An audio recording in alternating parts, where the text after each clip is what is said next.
Parliament ఎన్నికల సందర్భంగా పెద్దలందరూ మాట్లాడారు.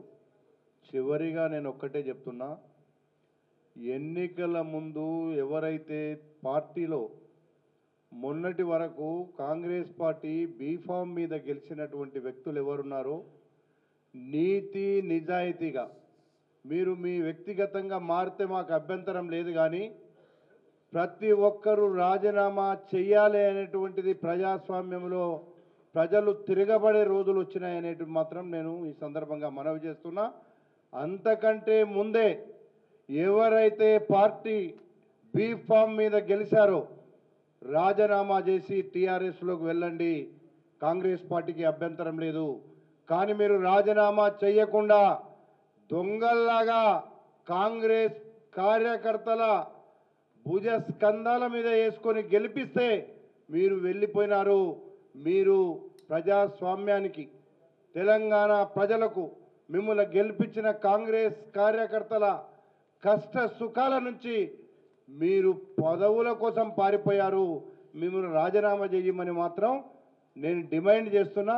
మిగతా విషయాలు పార్లమెంటు ఎన్నికల గురించి మాట్లాడారు పెద్దలు, కాబట్టి ప్రజాస్వామ్యంలో ఇప్పుడు జరుగుతున్నటువంటి ఈ విషయాన్ని ప్రజలందరికీ మేము మనవి చేస్తున్నాం. ఒక్కటే, రేపు ఎన్నికలు ఎక్కడైతే ఈ అభ్యర్థులు పార్టీ మారినారో వాళ్ళను తరిమి కొట్టేటువంటి పరిస్థితి ఈరోజు ఉంది అనేటువంటి మాట కూడా మీకు నేను మనవి చేస్తున్నా.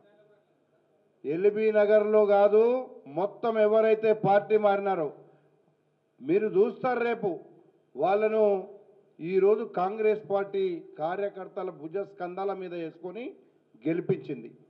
ఎందుకు పార్టీ మారారు? మీరు ఎవ్వరు కూడా నిజంగా ఒకప్పుడైతే ఎవరైనా ఒక చిన్న తప్పు చేస్తే ప్రెస్ మీడియాలో తాటికాయంత అక్షరాలతో రాసేవాళ్ళు. కానీ ఈరోజు చూస్తుంటే పార్టీ మారిన వాళ్ళను కొన్ని పత్రికలు అయితే సంకల భుజాల మీద వేసుకున్నారు. చాలా అంటే కొన్ని పత్రికలు అంటే ప్రజాస్వామ్యంలో పత్రికలకు ఉన్నటువంటి విలువలు కాపాడాల్సిన బాధ్యత మా సోదరులందరి మీద ఉంది అని ఈ సందర్భంగా నేను మనవి చేస్తున్నా. ఎందుకంటే మీ అందరికీ తెలుసు ఎందుకు పార్టీ మారుతున్నారో. పార్టీ మారే వాళ్ళను ప్రజలు ఎప్పుడు కూడా వాళ్ళు ఏదో అమాయకులు అనుకుంటే అది కరెక్ట్ కాదు. మనకి ఈరోజు కాకుండా రేపైనా దాని యొక్క విలువ కానీ రిజల్ట్ కానీ తప్పకుండా వస్తుంది. దాన్ని మీరు కూడా, అందుకే మీరు విజ్ఞులు, విజ్ఞానవంతులు, ప్రతిరోజు అనాలిసిస్ చేసేవాళ్ళు, దాన్ని ఏ ఒక్కరోజు కూడా ఏ పత్రిక కూడా బ్రహ్మాండంగా ఆలోచించలేకపోతున్నారు అనేది నా అభిప్రాయం. ప్రజల అభిప్రాయాన్ని మీ దృష్టికి తీసుకొస్తున్నా. మాతో